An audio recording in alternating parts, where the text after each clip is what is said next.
Hey guys, I hope you're ready for a wonderful author interview. I have Jason Allen on the podcast, and he is the author of The East End, which came out earlier this year, and it is a book I've posted about and I think was a favorite book of the week at one point in one of the episodes, so you've probably heard about it, but if you haven't read it yet, you definitely need to go and get it because it's an incredible read. Jason does a good job of really bringing his experience in the East End to life and really making this really atmospheric novel. So I think you guys will really enjoy getting to know Jason and hearing about his journey to being published and, you know, how he revises and all the typical things that we talk about. But he's quite awesome. So I think you guys will super enjoy this. Jason, let's go ahead and get started. Tell us about your debut novel, The East End. Okay. Well, it takes place where I grew up on the East End of Long Island. I grew up really one town outside of what people would consider the Hamptons.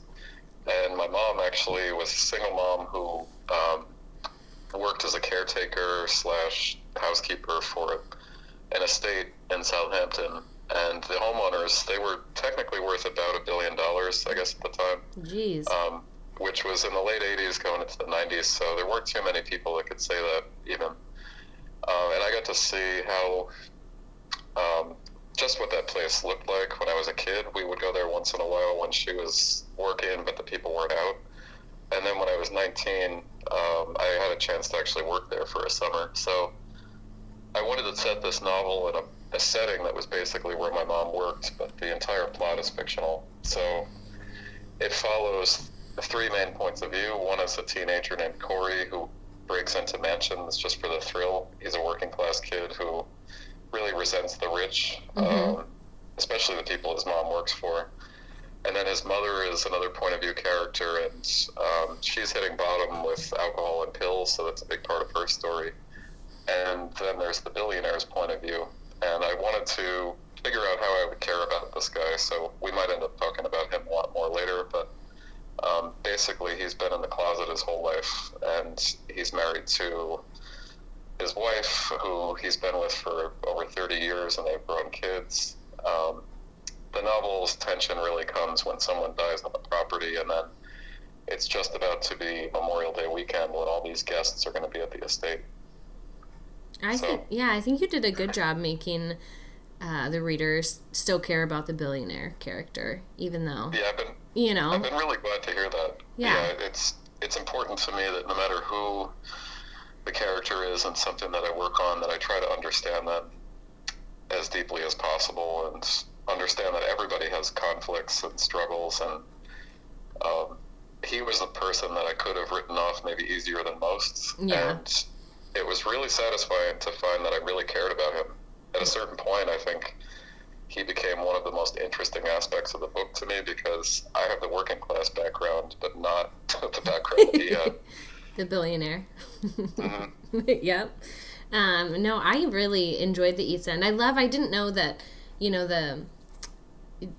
that I knew I had read in your bio, that you grew up in the East End, but didn't know your mom was, like, a lot of what the pieces you put in the story, just like the setting and character circumstance in that way, didn't realize how close that was to your life. I'm glad the plot isn't based on anything true that happened in your life. That's good. Because that would be unfortunate. Yeah, people have asked me if I actually broke into mansions the way Corey did. Oh, yeah.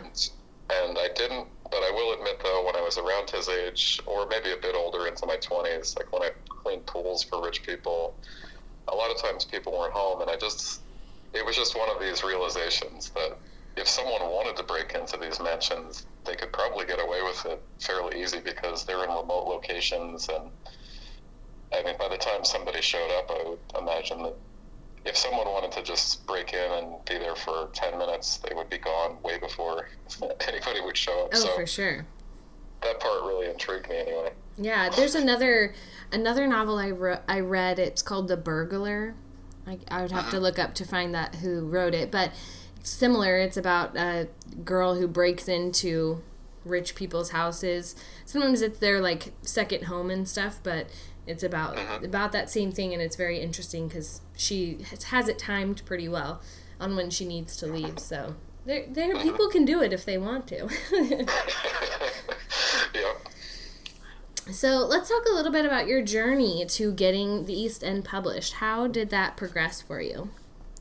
Oh, wow. Well, that was a really, really long process. And I actually really love talking about this part because, for one, I want to encourage people that might feel frustrated. They might feel like it's just impossible, because I can relate.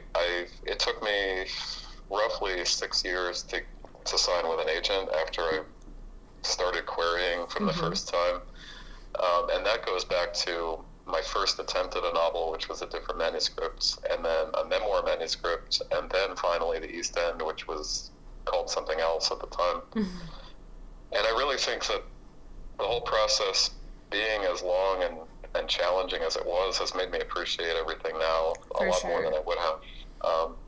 But really, it's a constant process of pushing myself to improve as a writer as well. So when I look back, that first novel manuscript was okay. I still don't feel like it was embarrassing what I sent out, and I got lots of good responses from agents, lots of compliments, and even offers to look at more of my work later and everything. So I had mentors and other people, like some authors, who would say that I was actually at a really good position, like I was really close for a long time. Yeah. And the key to me really is just to keep writing, and also just really make sure not to ever give up, because it's understandable that people do. Oh, yeah. It can be disheartening for sure after a long period of time. Yeah, and the agents really are the gatekeepers. I mean, that's one of the most frustrating things, is you have no chance to even make contact with one of the bigger publishers, like the imprints, like Park Row Books with HarperCollins. I had to have an agent to even have a conversation with an editor, yeah, who could consider buying the book. But it really was worth it.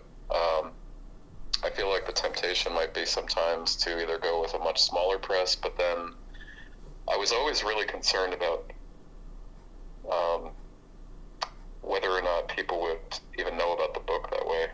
So I guess it wasn't so much about money, even though I really was in so much debt from college loans and everything, that money was on my mind a bit, but it was more, I really wanted people to read the book and to know about the book, and so it was really worth going through everything I went through.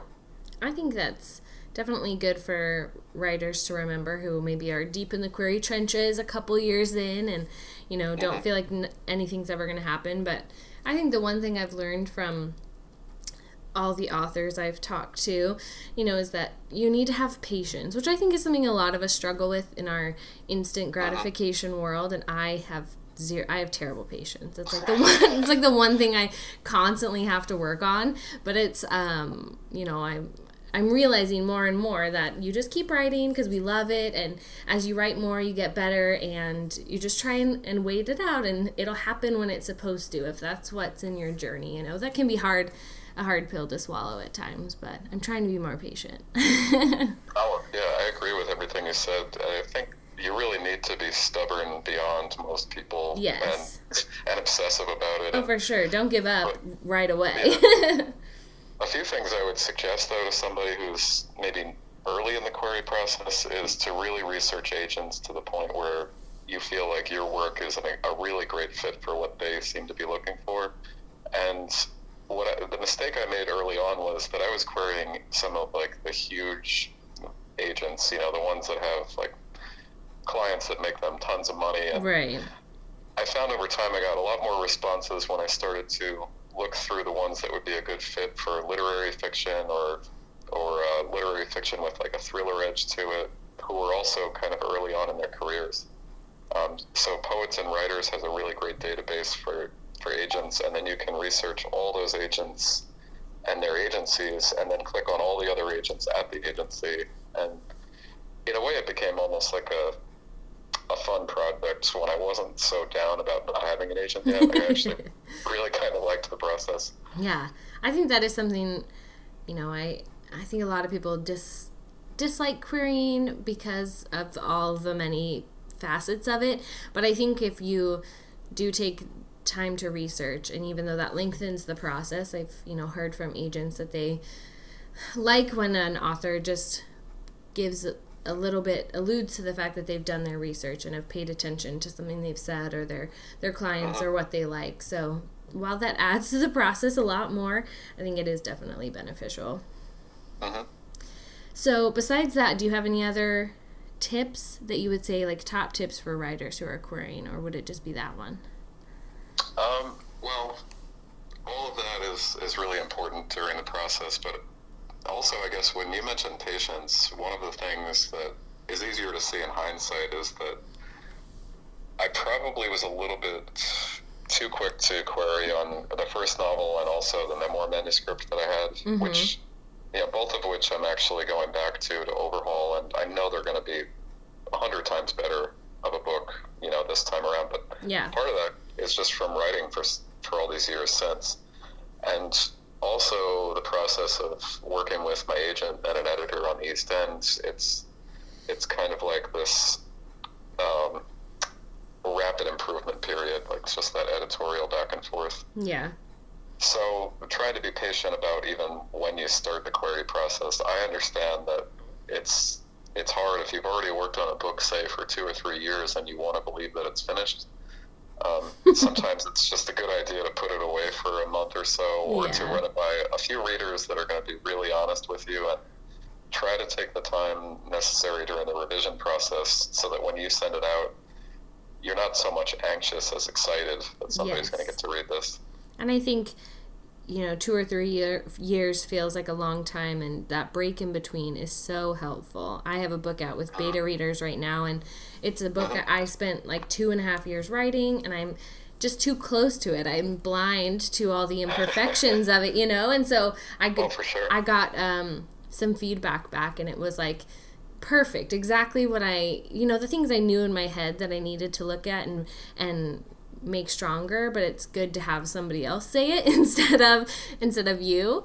But I wrote a book in high school, when I was in high school, and queried it. I don't think I queried that many people. I used a different name because Rose Quinn is my pen name, but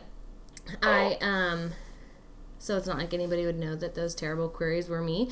But, that was probably way too fast of a query. And even with my first, big novel that I finished and revised, I'm not even querying it now because I've made so many changes. But I did query it probably way too early. I think that is a hard thing to tell yourself and to stop doing. Yeah, and it's hard to know if you're rushing it. Like, you really need some input from other people. So it helps a lot if someone has done some sort of writing intensive program like an MFA, where they can run it by a mentor who they know is going to be really honest with them. Like, if the book still needs some work, it's okay. It might not even take that much longer. Yeah. You really just want to give yourself the best possible chance to hear yes, because these agents, it's such a tiny, tiny percentage of people who query who actually sign with an agent. And what I found is I actually got a lot of manuscript requests over the years, which is this huge jolt of excitement. Yes. But unless you get the yes, that starts to really feel kind of lackluster. Like, okay, I can get lots of agents to request the book, but I'm still in the same position that I was in before. Right. Nobody actually wants the book. They just want to read it and then say no thanks. Yeah. So my last rounds of revisions on my own with the East End, about 2 months before I queried my agent, who I then signed with fairly quickly after, I was really, really extra obsessive. I was hyper aware. I mean, it was good that I already had the book written and had revised it many times already, but I was obsessive about every single word of every single line, that I was sending out my very, very, very best book of all time. Yeah. And I got multiple requests, actually. And then I had 3 offers from agents. So for the first time I got any offer, within 2 or 3 days I had 3 offers from agents. Nice. So, yeah, it was a pretty strange thing to finally be on the other side where I got to choose. Um, Yes, it was worth the wait, I would imagine. mhm. And my agent, Sarah Bedingfield, who I signed with, was just, I had such a gut instinct that we were the perfect match for each other. So that process of deciding, I kind of just did the due diligence for about 2 weeks. And I knew deep down that I had my first phone call with her. She was the first one to request the book. And it was just to make sure that that feeling was not just like the lightning bolt of excitement at the beginning of the Yeah. first. Yeah. I love it. I'm glad that you took that time and were, you know, hard on your book so that we could all read it because it is pretty wonderful. Thank you. Yeah. I really appreciate that. Yeah, I thoroughly enjoyed it. Let's talk about writing a little bit. Let's talk about what the hardest part of writing is for you and then the hardest part of being an author so far. Okay. Well, yeah, it's interesting. I think that the hardest part of writing has shifted for me over the years. Mm-hmm. It used to be maybe just some technical aspects of writing, like, I don't know, back and forth in dialogue sometimes, like where to thread through psychological reaction or dialogue tags, and kind of what I felt like was maybe tedious work before it just improved. That might have been the case years ago, but now I'd say it's actually the first draft. Mm-hmm. When I'm even though I plan a lot more now, like the first draft is so much harder for me than it is to revise work. I love revision. I love, especially fine tuning editing. That's my absolute favorite, when something is fairly clear, but then I can really get it to crystallize and add in the metaphors and all the stuff that makes me feel like, wow, I really love, this paragraph or this image or whatever it is. Yeah. But the first draft pages, sometimes it feels almost like I'm a caveman trying to carve something into into a piece of rock. Like, how do I do this again? Like, Right. it's just weird. Most of my author friends seem to feel the same too. Like, going into their second novels, like there's at least a moment here and there where you're like, do I even know how to do this? First drafts Even are though hard, yeah. Yeah, even though I've done it before, it's kind of like there's that. I think it's probably healthy that we have the self-doubt, though, because otherwise we'd probably be a sociopath. Yes. That just thinks everything that we do is wonderful. But you have to move past the self-doubt at the beginning. For me, it's like I have to take advice from people like Anne Lamott. She has this really great book called Bird by Bird, which I've used in my classes when I teach, which there's a chapter that's just titled Shitty First Drafts. And I love that because it's just this need to remember that we have to let ourselves write a really shitty first draft before we can write a much better second draft and then a much better third draft. Otherwise, we can really just overthink it and not write at all. I mean, there's something to be said for those cheesy sayings that are like, your first draft is just there to exist, or you can't edit a blank page or whatever, because you have to get something out onto a page to be able to make it better. Definitely, yeah. So that's what I would say now the hardest part is. And then your other question was about being an author? Yeah, hardest part of being an author.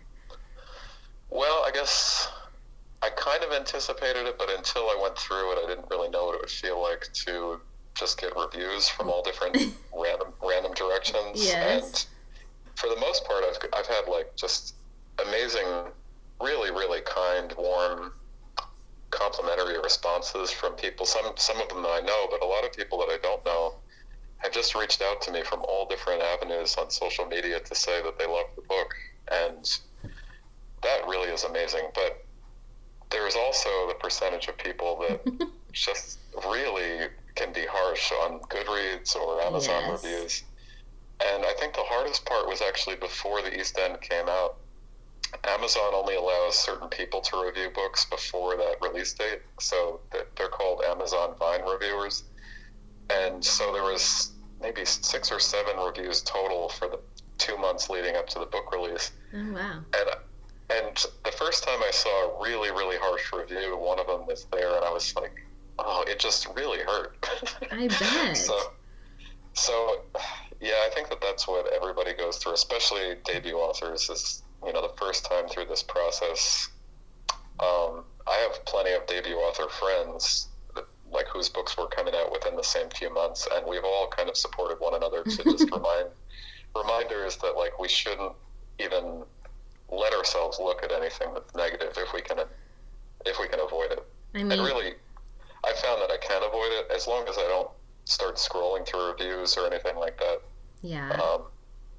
And I also, it also helped a bit to look up some of my very favorite books and to see that they have some 1-star and 2-star reviews. Yes, of course they do.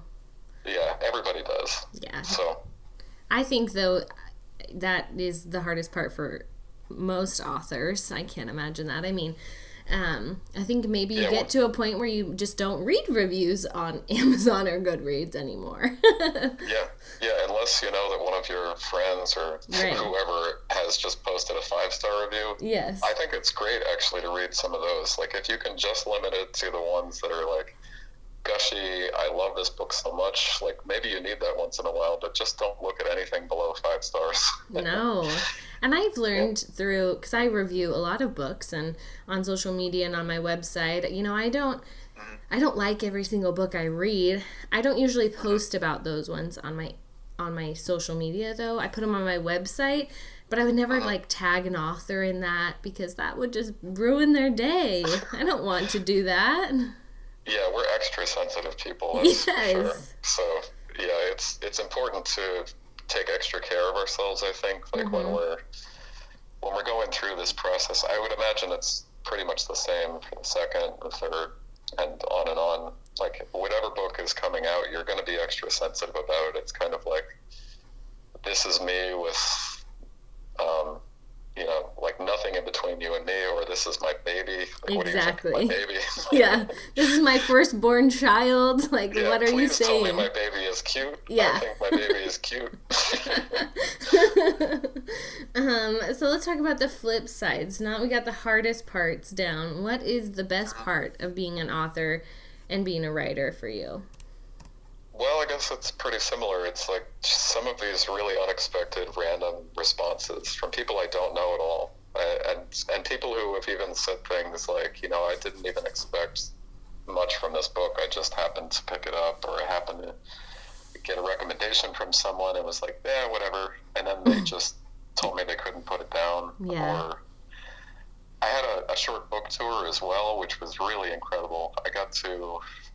I actually got to see a lot of people I hadn't seen since I lived in the Hamptons when I was growing up there. The reading I did in East Hampton at a bookstore out there was probably the most amazing part of the book tour because people showed up from my childhood and teen years. And, that's awesome. Yeah, I hadn't seen some of them for 25 years. Even the parent of one of my friends that I hung out with until I was about 12 showed up, and I had to figure out, who is this woman? I really like this person's face. And when she told me, I'm like, oh my gosh, I can't believe you're here. And I don't know, I guess people in my family or friends just have said really incredibly nice things, like just that they're proud of me and so happy for me. And my mom, actually, I think maybe that's like just about the best thing is I love when I can get my mom to cry for good reasons. Yes. And, you know, knowing what I had to go through to get here, I think that's one of the more special things is just how much it means to my mom, too. Yeah, that's wonderful. I love it. So on your writing style, because I feel like, so you're a college professor and you teach writing or English, Yep. right? Yep. Yeah, I've just transitioned. I moved from Atlanta to a much smaller town called Milledgeville, Georgia, and I'm going to be teaching creative writing, so fiction and nonfiction for undergrads, and in their MFA program for fiction at Georgia College. Cool. That's awesome. Yeah. So I'm excited to hear how you draft and what your process is for the question is, are you a pantser or a planner or somewhere in between? But I just want to see how this works for you. Okay. Well, I always think that word pantser is so funny. I know. I don't know where that comes from.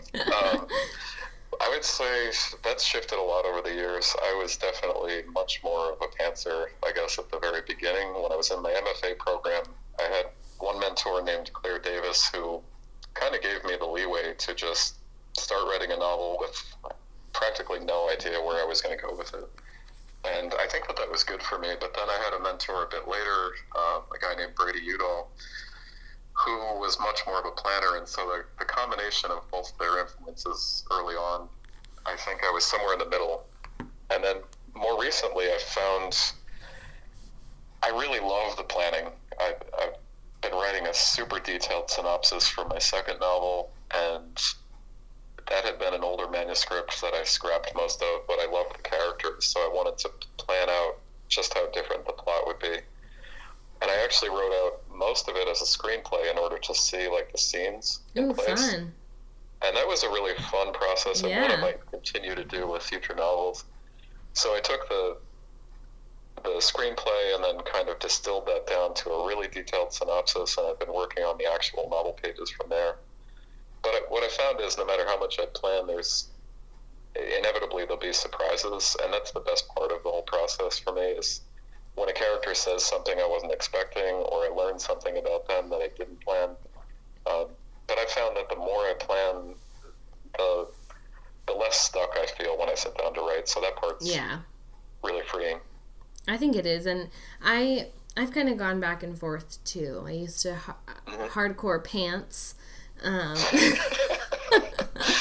It's just to make that word a verb. I know, it's just such a fun word to use in all its different ways. But I have found that like I'm drafting something new right now.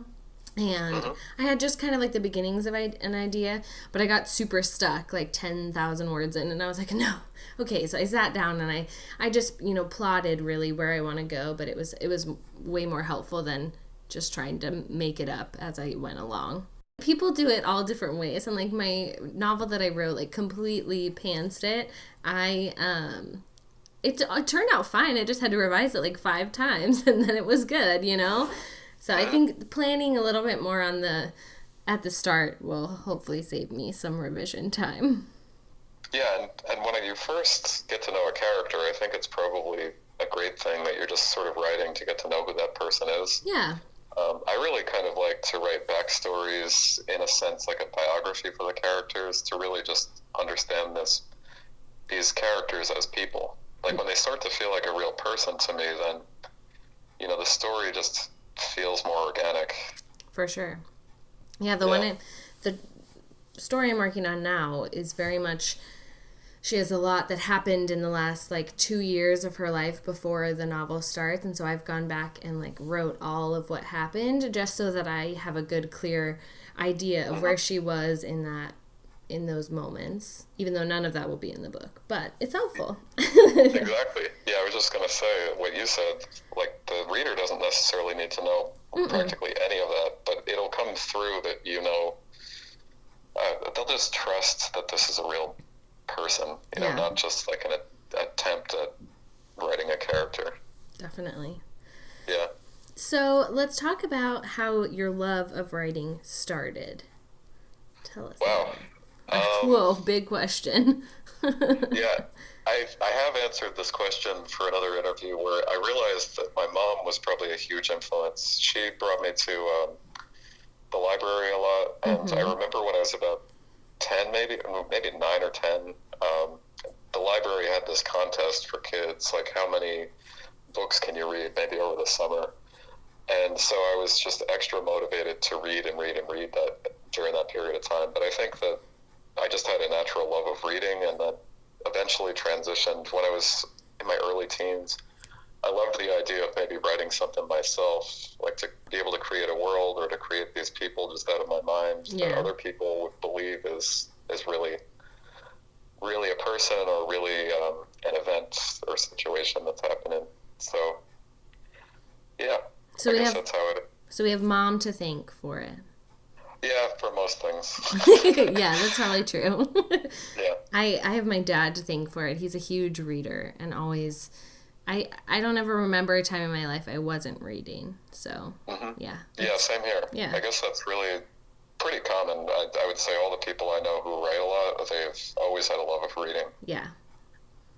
It's definitely how it progresses most of the time.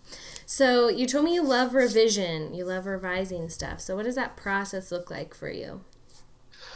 Well, it's pretty exhaustive. I mean, even I guess the reason why first drafts are so hard for me is, or not hard, but why it feels like harder work is because I can't let myself have an extremely rough draft, no matter how much I would love to follow Amlamont's advice with shitty first drafts. I can't move on from a paragraph until I go back to the top of it and go through it multiple times. Wow. And at least start to smooth out the language and images, add to it a bit, and then I can move on to maybe the first couple sentences of the next paragraph.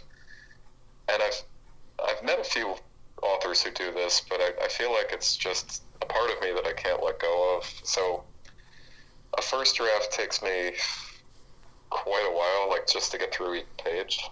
And then the nice part, though, is when I go back to it for the first round of revision or editing, when I haven't looked at it for a little while, I realize that there's a lot there to work with. And so I don't know, I really will just go through it as many times as I need to feel like something has kind of crystallized or come to the surface that wasn't there before. Yeah.